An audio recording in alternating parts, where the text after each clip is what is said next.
Alors, Boker Tov, shalom tout le monde, shalom à tous, à toutes. Bezrat Hashem, on commence. On va essayer, Bli Neder. J'essaye de commencer ces cours-là jusqu'à Bli Neder, jusqu'à Rosh Hashanah, si on arrive à tenir Bezrat Hashem. Donc, on va se concentrer sur tout ce qui concerne le mois des Loul. Donc, là, c'est la Torah Pezaïn dans le deuxième Chelek. Deuxième dans l'écouté Morantignana, Pezaïn, c'est-à-dire la Torah 87. Donc en fait, cette Torah-là, c'est la Torah qui permet de rentrer dans la Torah Vav. La Torah Vav, c'est les Kavanot de Elul, c'est la Torah de Elul. Maintenant, l'accès à cette Torah-là, il se trouve dans cette Torah Pezaïn, puisque Rabbeinu, quand il parle de cette Torah, il dit d'aller voir là-bas, d'accord? Donc, Bezrat Hashem, on fait le shiur pour la refoua de tous les malades, toute la liste qu'on a tous les jours, et tous les malades en général, et les nishmat de tout ce qu'on a fait. Je ne vais pas faire la liste encore maintenant, parce que c'est un cours, on n'a pas beaucoup de temps.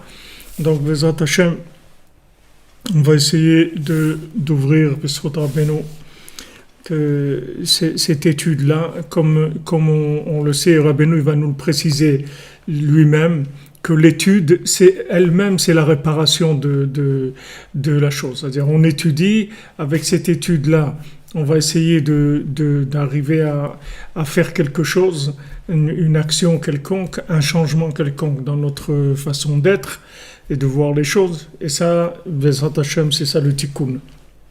Alors Rabbeinu dit da chez kavanat elul em tikkun lifgam abrit. Sache que les kavanot de Elul, c'est-à-dire les secrets de ce que représente le mois d'Elul, c'est une réparation pour le Pgam Abrit, c'est une réparation pour le problème de l'alliance. Qui saute kavanat elul ou hanoten bayam derer. Parce que le secret des kavanot de Elul, c'est-à-dire le secret les kavanot, quand on dit les kavanot, ça veut dire les objectifs, les orientations, c'est-à-dire qu'est-ce que ça veut dire exactement Elul, d'accord? Excusez-moi. C'est Hanotem Bayam Derer, comme c'est écrit dans les Kavanot du Harizal, donc comme c'est écrit dans la Kabbalah, les Haïr Prinat Derer Bayam, pour éclairer le chemin dans l'océan. Vederer Zeniftar Bechodesh Elul, et ce chemin-là, il s'ouvre pendant le mois d'Elul. Donc le mois d'Elul, c'est l'ouverture de ce chemin-là. Alors, qu'est-ce que Rabbeinu nous dit ici? D'abord que le kavanot d'Elul, c'est le tikkun de l'alliance. Qu'est-ce que ça veut dire le tikkun de l'alliance? Ça veut dire que maintenant, pendant Elul, on va trouver la connexion entre la réalité et la Torah d'Hachem.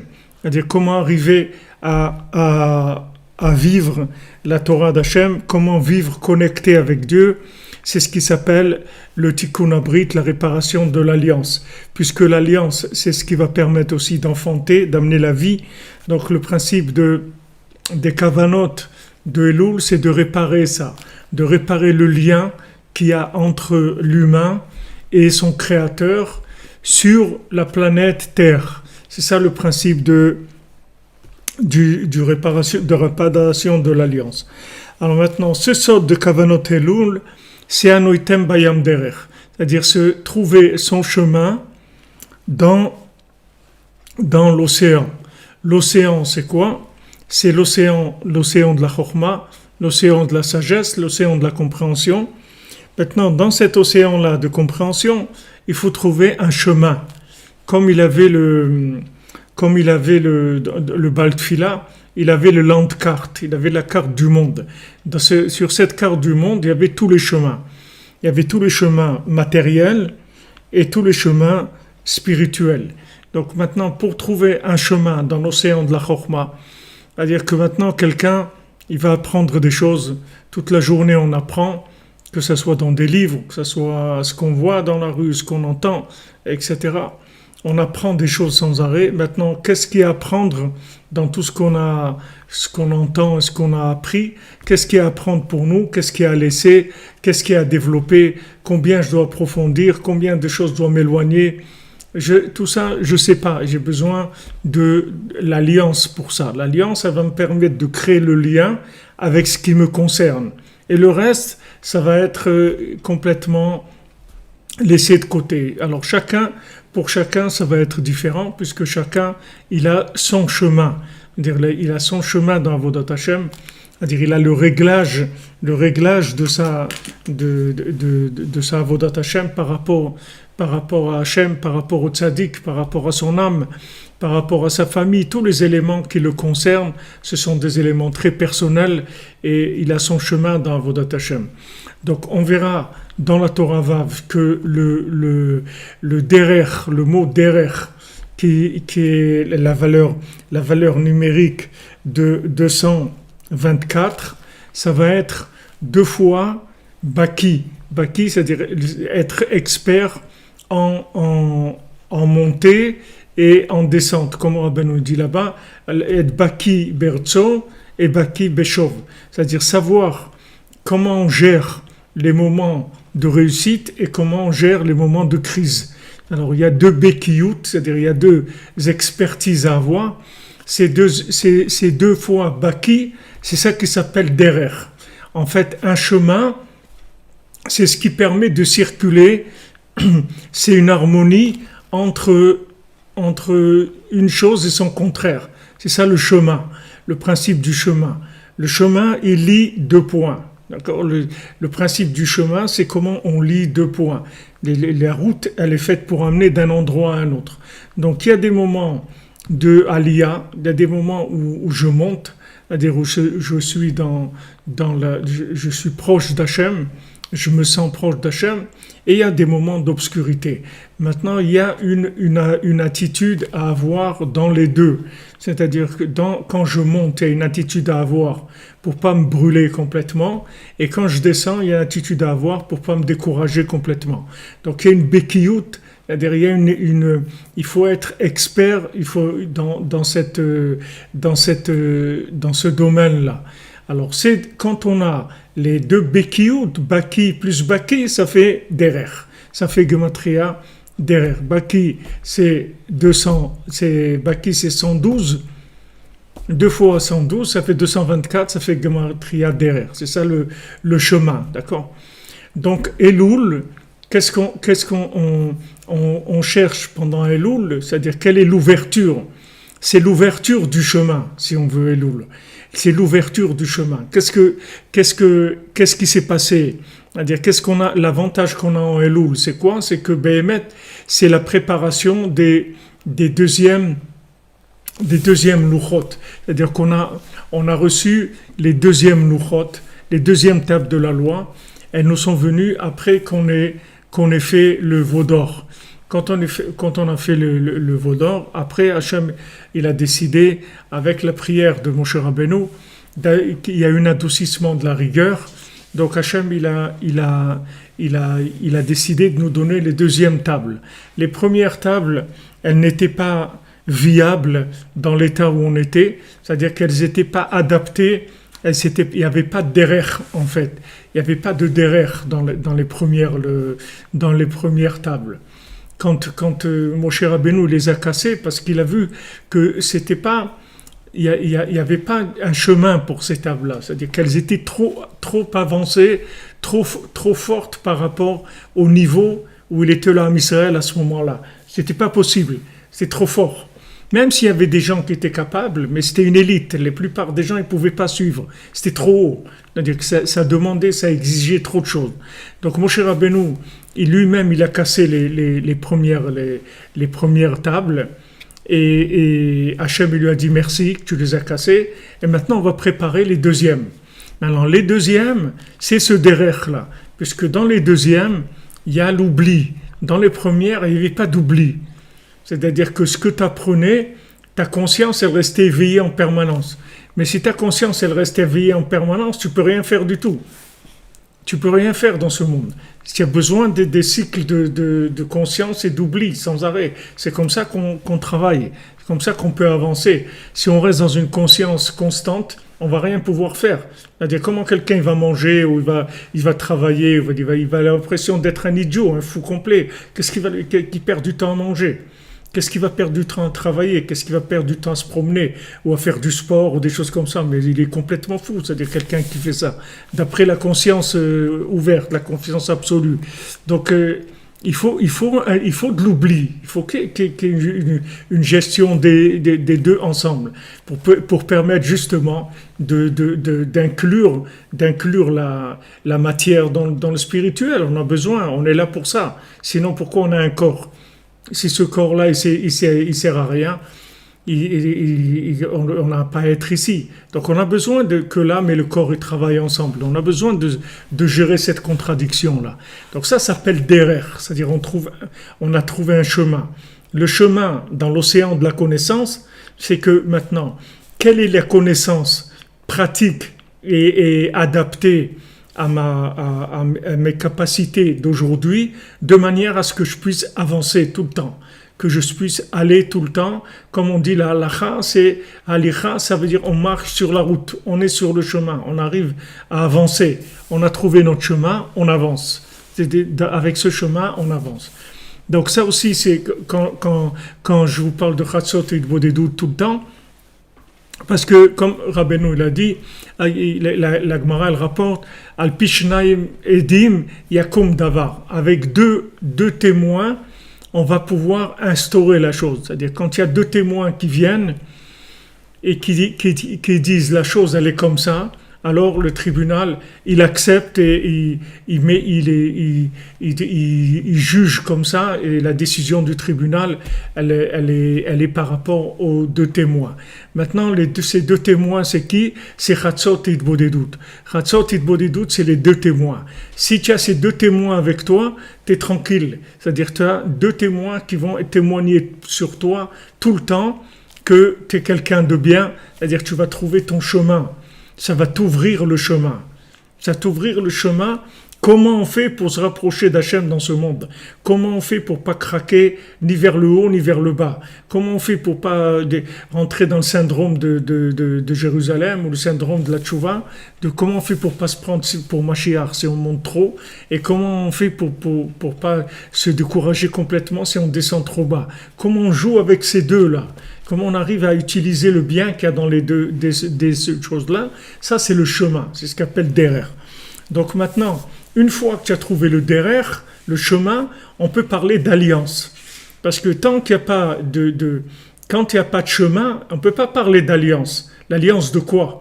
C'est-à-dire, pour que tu crées un lien, il faut que tu vois un rapport entre la chose et toi-même. C'est-à-dire que tu vois que tu as un rapport avec cette chose-là. Si maintenant tu as un enseignement, que cet enseignement ne te concerne pas, alors il n'y a pas d'alliance. C'est-à-dire il n'y a pas un lien entre toi et cet enseignement. Donc cet enseignement, il ne sert à rien en fait. C'est de la connaissance qui je sais pas si c'est abusive ou comment on peut appeler ça, mais c'est des mots 30 en tout cas. Ça, c'est des choses qui sont en trop, qui ne te servent à rien. Ça va te servir à rien. Parce qu'en fait, ce que tu as besoin d'apprendre, c'est rien que ce qui va te servir à quelque chose. Ce qui va te servir à rien, pourquoi tu veux l'apprendre? Qu'est-ce que tu as besoin? De stocker des vitrines de connaissances? Tu n'as pas besoin. Tu as besoin de savoir ce qu'il faut pour fonctionner. Donc c'est pour ça que Rabbeinu dit le Ikar, c'est d'étudier la halakha, parce que tout le monde a besoin de la halakha, de savoir quand on se lève le matin, qu'est-ce qu'on fait, etc. Et on a besoin des conseils du tzaddik, qui sont les conseils klalim, qui sont Chatzot, Itboyedo, Touman, Tikkun HaKlali, ces choses-là, ça concerne tout le monde. Donc il n'y a pas là-dessus, on risque pas de se perdre. Mais après ça demande beaucoup de recherche après. Après, il faut que tu trouves le chemin. Alors maintenant, ce qui est d'extraordinaire dans le mois d'Elul, c'est qu'on va avoir... Comment on va trouver le chemin? C'est par cette bekiout là, c'est-à-dire cette expertise-là. Devenir expert en montée, expert en descente. C'est-à-dire comment réagir quand on est bien et comment réagir quand on n'est pas bien. Alors, comment ça se fait pendant Elul? Parce que pendant Elul, il y a en même temps un éveil à la tchouva, c'est-à-dire que Hachem nous envoie des éveils de repentir, mais en même temps, Hachem il vient vers nous. Ani ledodi vedodili, c'est-à-dire d'un côté, Hachem nous envoie l'envie de nous rapprocher de lui et de laisser tout ce qui est superflu dans ce monde pour aller vers le service divin. Et d'un autre côté, il vient vers nous. Quand il veut dire Hachem, il vient vers nous, ça veut dire qu'il descend dans les endroits qui sont des endroits que normalement ils ne sont pas fréquentables par Hachem. C'est-à-dire c'est pas des endroits qu'il a l'habitude de fréquenter. Mais le mois d'Elul, il va fréquenter ces endroits-là. C'est-à-dire il va descendre dans des endroits où il ne descend pas normalement. Et d'un autre côté, il va nous donner aussi, nous, envie de nous rapprocher de lui. Donc c'est un mois de rencontre. Donc automatiquement, ça va être un mois aussi de zivug, comme on va voir ici. Ça va permettre aux gens qui sont pas mariés de pouvoir trouver leur conjoint. Ça va permettre aux gens qui sont déjà mariés d'avoir du shalom bayit et d'arriver à être vraiment, de fusionner ensemble dans Avodat Hashem. Tout ça, on va le trouver dans cet enseignement-là. Parce que, comme j'essaie de vous faire ressentir, c'est que, en fait, toutes ces choses-là, c'est une seule chose. C'est-à-dire qu'on parle d'une seule chose. Le mariage, et Tikkun Abrit et Avodat Hashem, derrière dans Avodat Hashem, tout ça c'est une seule chose. Il y a pas le principe, c'est un principe d'harmonie et d'équilibre, c'est tout. Et les gens qui n'arrivent pas à se marier, c'est parce qu'ils sont déséquilibrés, c'est tout. C'est pas parce qu'ils sont déséquilibrés, c'est pas qu'ils sont, comme on dit en français, des déséquilibrés. C'est pas ça ce que ça veut dire. Déséquilibrés, ça veut dire qu'ils sont pas. Ils ont une tendance qui est trop extrême dans leur identité, ce qui fait que, on va le voir, Rabbeinu va nous expliquer, c'est qui fait qu'ils n'arrivent pas à croiser leur conjoint. Ils ne rencontrent pas parce qu'ils sont trop sur un côté. Ils ne sont pas sur le derrière. Ils sont sur le bas-côté, si on veut. Ils ne sont pas sur la route. Ils n'ont pas ce côté de la route où il y a les deux. Ils sont trop à droite ou trop à gauche. Ils sont trop en haut, trop en bas. C'est ce qui fait que c'est difficile. Donc ça, on va le voir déjà dans le texte. Mais déjà, Rabbeinu, ce qu'il apporte ici, des kavanot du Harizal, donc ce qu'on est en train de parler ici, c'est des très grands secrets de la Torah. C'est des choses qui sont extrêmement profondes, mais Baruch Hashem, grâce à Rabbeinu et Rabbi Nathan, on arrive à simplifier ces choses-là, et en faire des choses extrêmement accessibles à nous tous et à arriver à nous identifier à ces choses-là. Vederze niftar bechodesh Elul.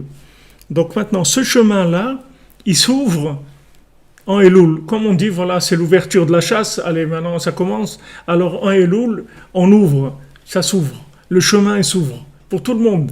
C'est-à-dire c'est le mois où le chemin s'ouvre. Le chemin s'ouvre, c'est-à-dire cet équilibre va s'ouvrir. Veikar b'gamabrit ou prinat derechazé. Et maintenant, tout le problème d'avoir abîmé l'alliance, d'avoir été contre l'alliance, c'est dans ce chemin-là.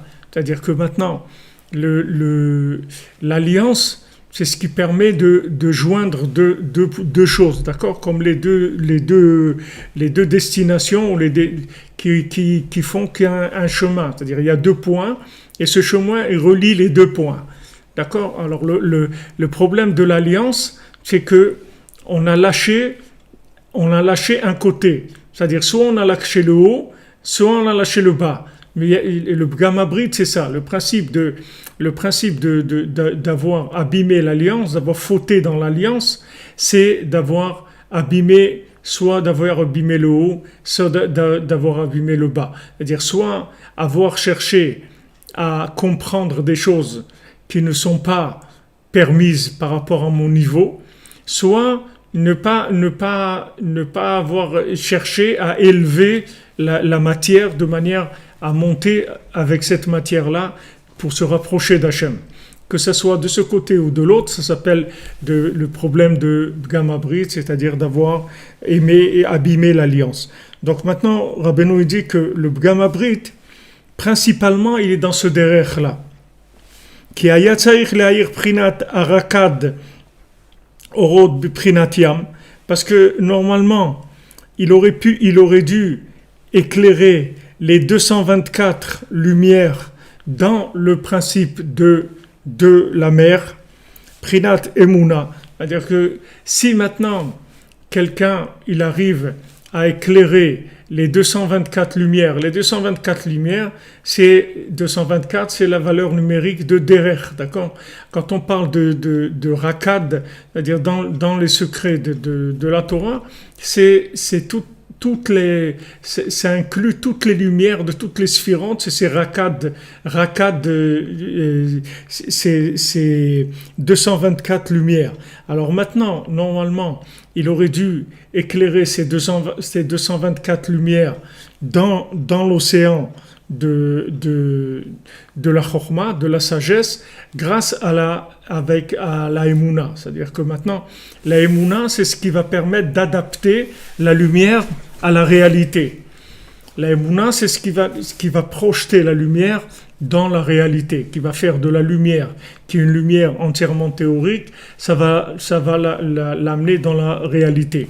C'est pour ça que Esav, quand l'ange de Esav il s'est battu avec Yaakov, il l'a frappé dans le guide anaché, c'est-à-dire il a frappé dans cet endroit-là du nerf sciatique. Parce que dans le nerf sciatique, le nerf sciatique, c'est lui qui va permettre aux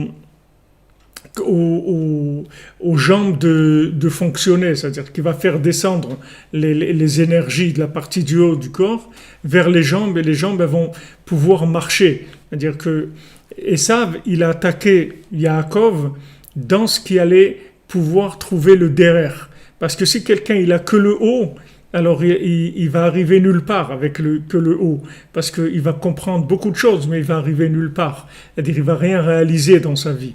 Et même s'il réalise des choses, elles n'ont rien à voir avec son identité personnelle, parce qu'il va être complètement dans de la théorie, il tient pas compte du tout de la réalité. Donc c'est là où il a attaqué Esav, et donc Yaakov, il boitait, c'est-à-dire il n'arrivait plus à trouver son équilibre sur la route en marchant, c'est-à-dire il n'arrivait plus à marcher comme il faut. Et maintenant, il y a eu le soleil qui a éclairé sur sa hanche et pour le guérir. Donc le soleil, c'est le soleil de la Chokhma. La Chokhma, elle a éclairé dans sa hanche pour le guérir, c'est-à-dire pour lui donner la véritable sagesse qui est la sagesse de la Emouna, c'est-à-dire la compréhension qui est liée avec la Emouna. La compréhension qui est liée avec la Emouna, c'est quoi? C'est la confiance, c'est l'engagement. La confiance, c'est qu'on s'engage, c'est-à-dire qu'est-ce qui me permet de m'engager? C'est ça qui m'intéresse dans la connaissance. Quelle est la connaissance qui me motive et qui me permet de m'engager? C'est-à-dire, qu'est-ce que je prends dans la connaissance qui va déclencher chez moi la possibilité d'engagement? Hu nata mise ou pagam beprinat derer. Donc maintenant, qu'est-ce qui s'est passé? Il est sorti de son chemin. Quand quelqu'un il a abîmé l'alliance, c'est-à-dire qu'il a fauté dans l'alliance, c'est-à-dire qu'à un moment il s'est déconnecté. Il s'est déconnecté de la réalité. Il est parti trop haut, ou il est parti trop bas. C'est-à-dire qu'où il s'est déconnecté de la conscience de l'infini, ou il s'est déconnecté de la réalité, et il est parti vers une conscience qui dépassait ses capacités de suivre.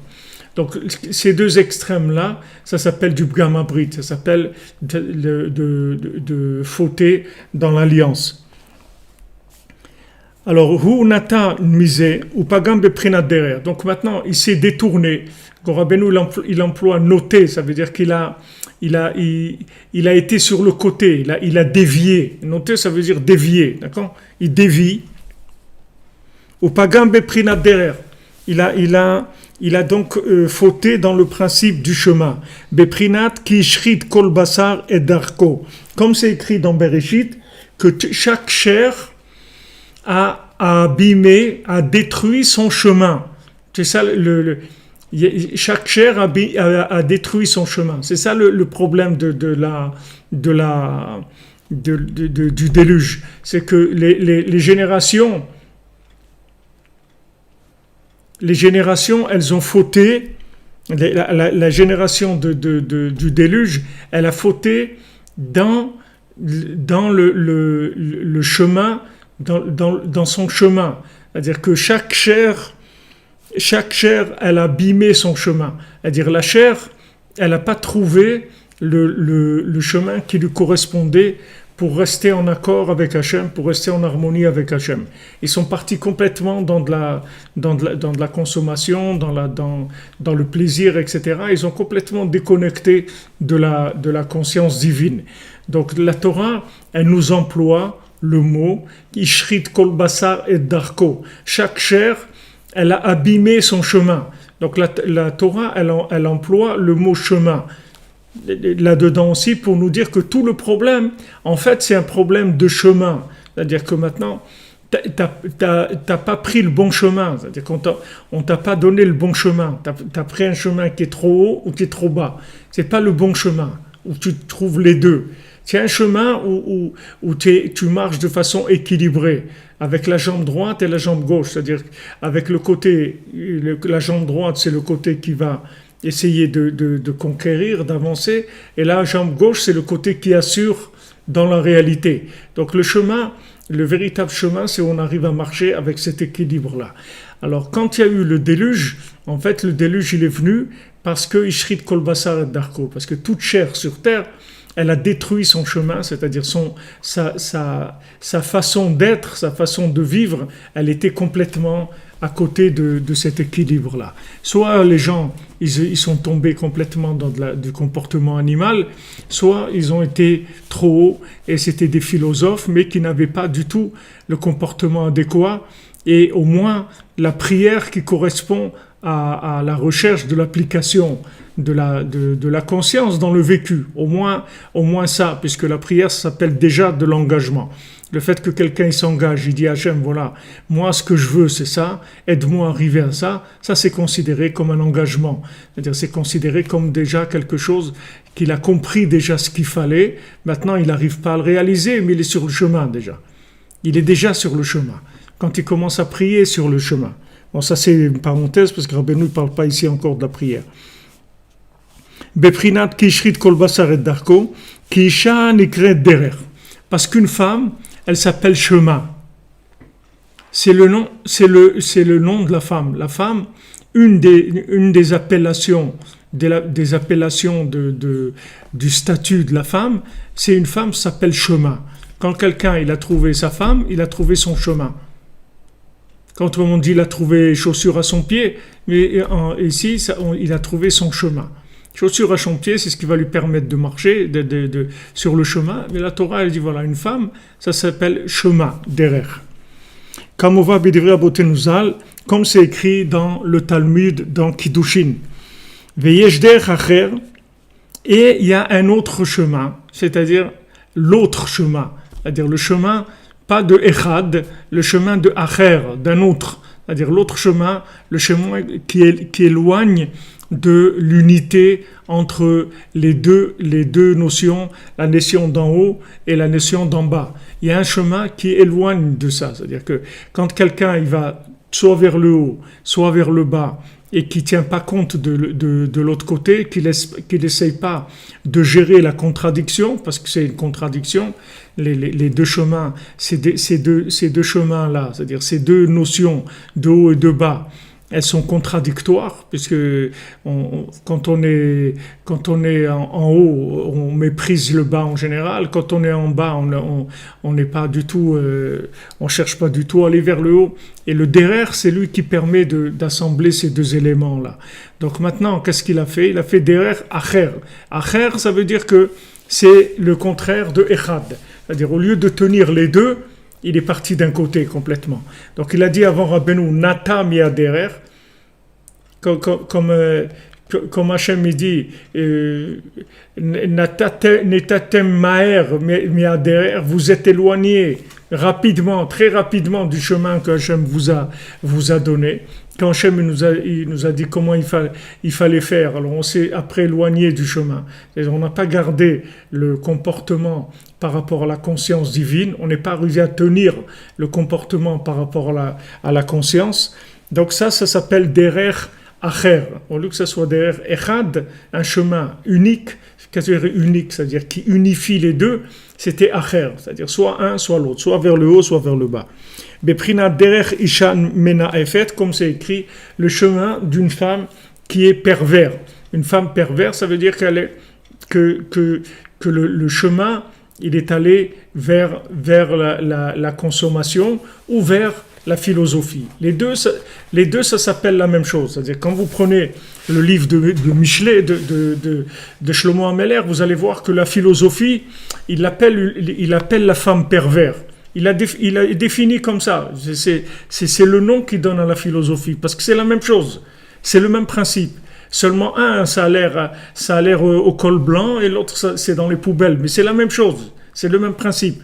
C'est-à-dire que de vouloir aller plus haut que ce qu'on est capable de vivre et d'appliquer, c'est exactement le même problème que d'aller trop bas dans la consommation. C'est le même déséquilibre.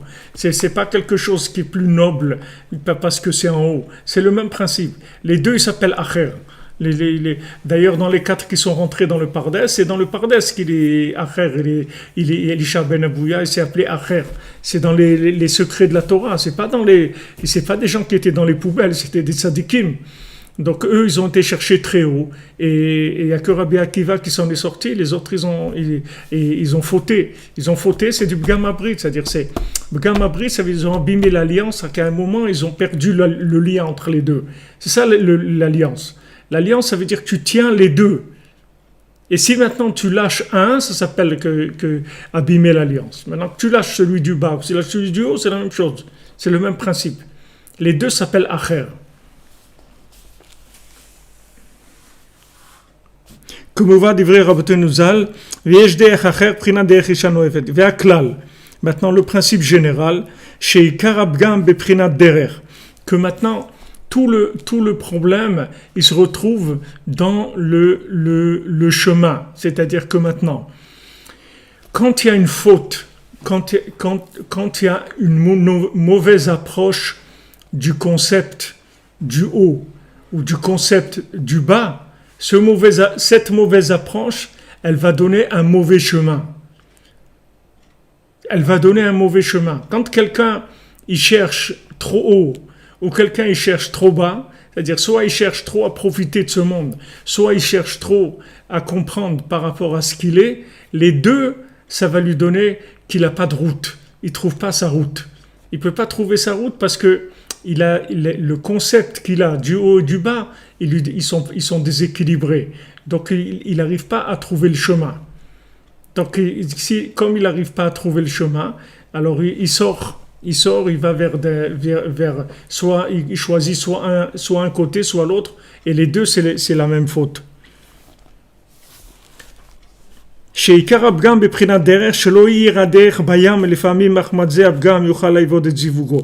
Maintenant, quel est le problème qu'il a fait, c'est-à-dire en quoi il a abîmé? Il n'a pas éclairé le chemin dans l'océan, c'est-à-dire que maintenant, dans l'océan de la connaissance, il n'a pas choisi les éléments dont il avait besoin pour fonctionner d'après le niveau dans lequel il est. La chokhma, la sagesse, c'est un océan, d'accord? Dans la sagesse, dans la connaissance, il y a tout. Il y a tout.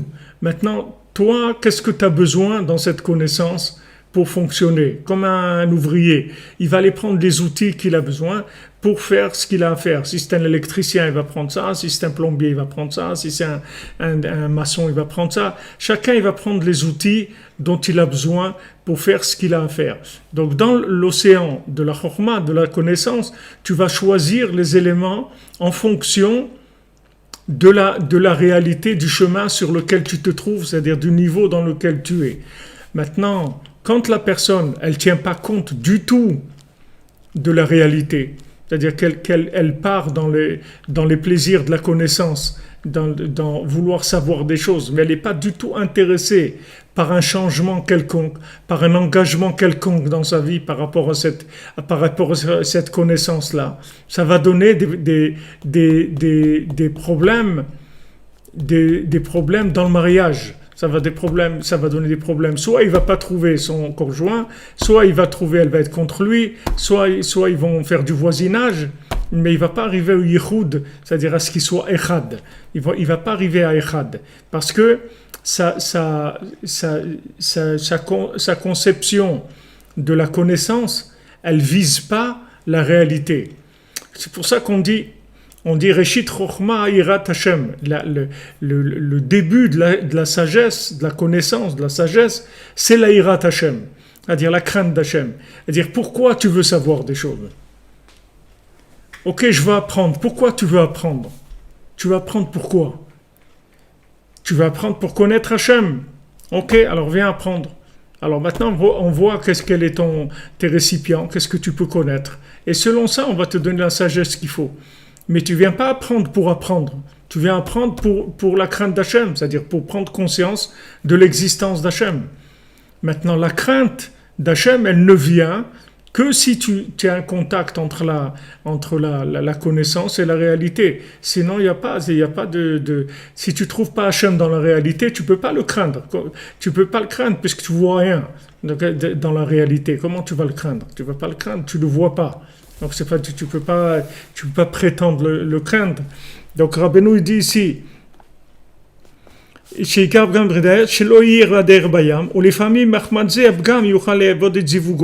Et maintenant, Chazvé Shalom, des fois, à cause de ça, il peut perdre son zivouk, c'est-à-dire il peut perdre son conjoint.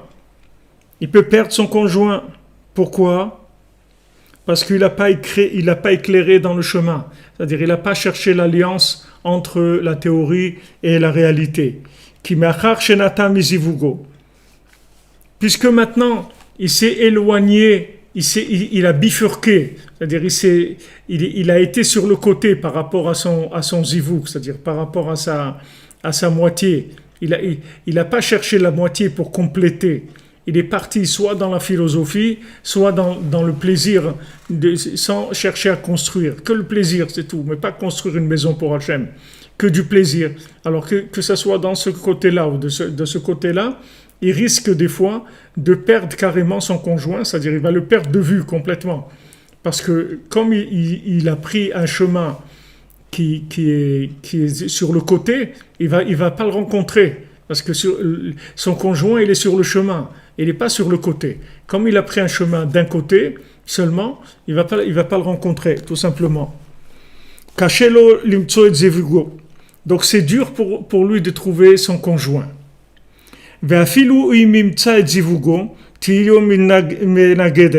Maintenant, même s'il trouve son zivug, c'est-à-dire même s'il trouve son épouse, elle va être opposée à lui. Elle va l'embêter, elle va contre lui tout le temps. Elle va aller contre parce que il alimente pas les zones équilibrées. Il est d'un côté ou d'un autre, mais il alimente pas le milieu. Donc, il alimente pas le milieu, il va avoir une frustration et elle va s'opposer à lui. Et elle va pas aller d'après son vouloir. Elle va pas suivre son vouloir. Parce que, comme il est sur un côté, donc elle va pas, elle s'appelle Derer, la femme, d'accord? Donc la femme, elle va réagir positivement que si l'homme, il est sur le Derer, il est sur le chemin, c'est-à-dire qu'il est dans cette recherche de cet équilibre-là. Donc elle va l'aider dans la réalisation de cet équilibre-là. Mais si lui, il cherche pas cet équilibre-là, donc soit elle va se sauver, c'est-à-dire qu'il va pas la trouver du tout, soit il va être marié, mais elle va lui faire des problèmes, parce que il est sur un chemin qui est sur le côté. Il n'est pas sur le chemin, sur la route du milieu. Parce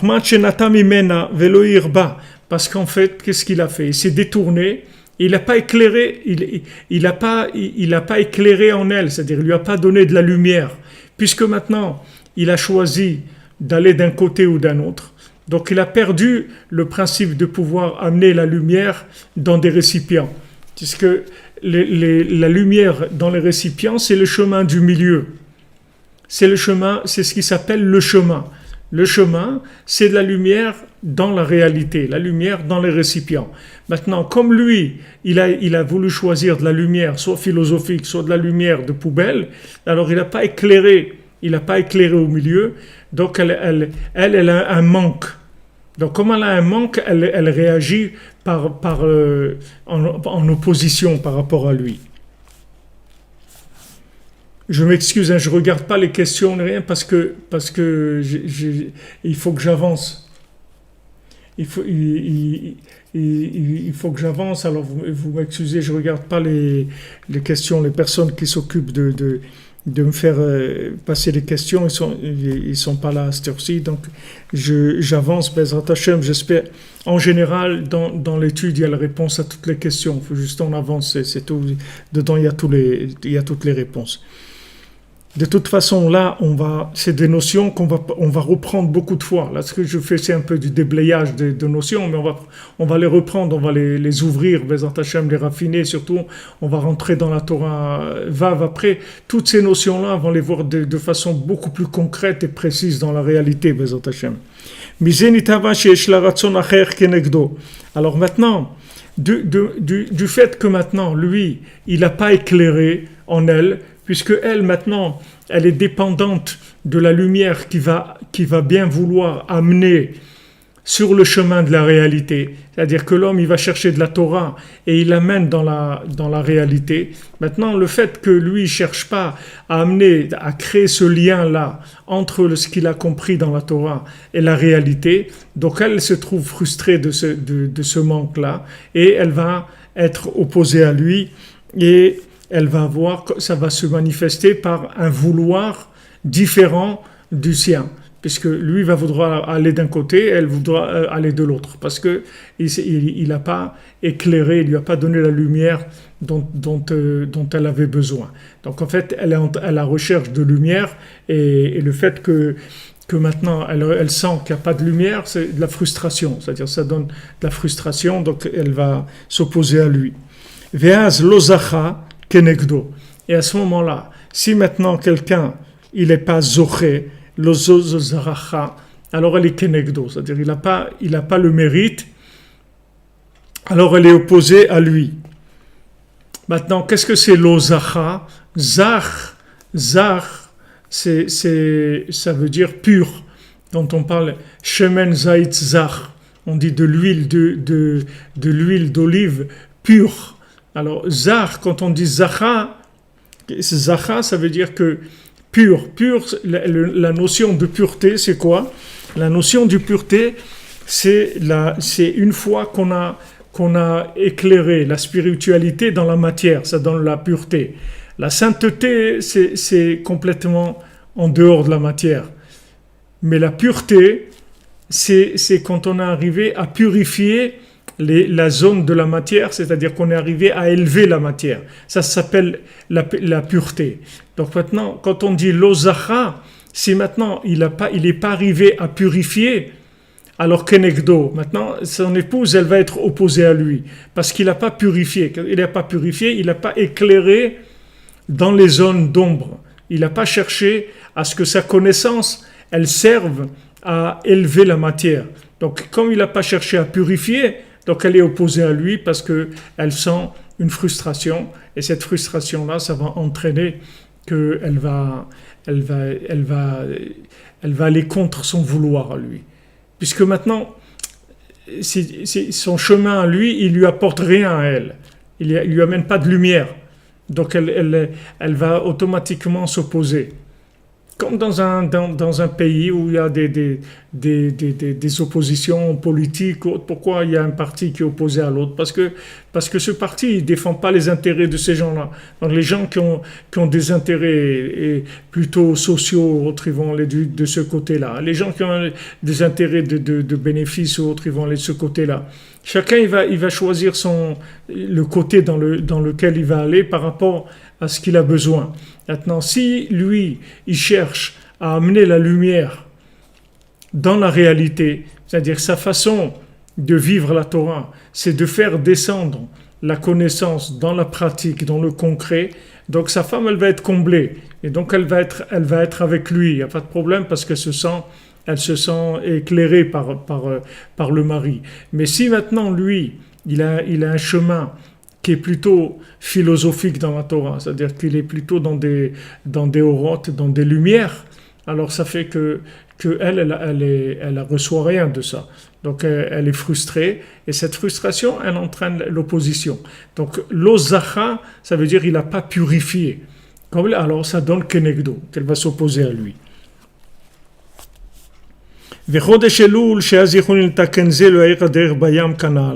Et maintenant le Chodesh Elul, le mois de Elul, c'est le mois où on peut réparer cette chose-là, c'est-à-dire on peut trouver le chemin dans l'océan. C'est-à-dire on peut trouver le chemin dans l'océan de la connaissance, quelle connaissance prendre, quelle quantité, quelle qualité et comment la gérer par rapport à la réalité. Donc voilà, Bezat Hashem, on a commencé et on va essayer Blinéder. Je vous dis Blinéder parce que c'est possible que des fois j'ai un petit peu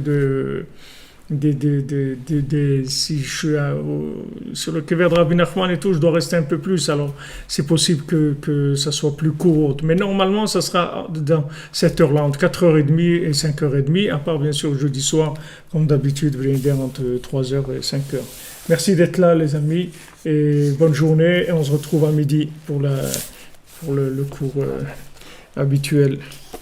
Merci, Koltou, Kodi Yeshuot, beaucoup de délivrance.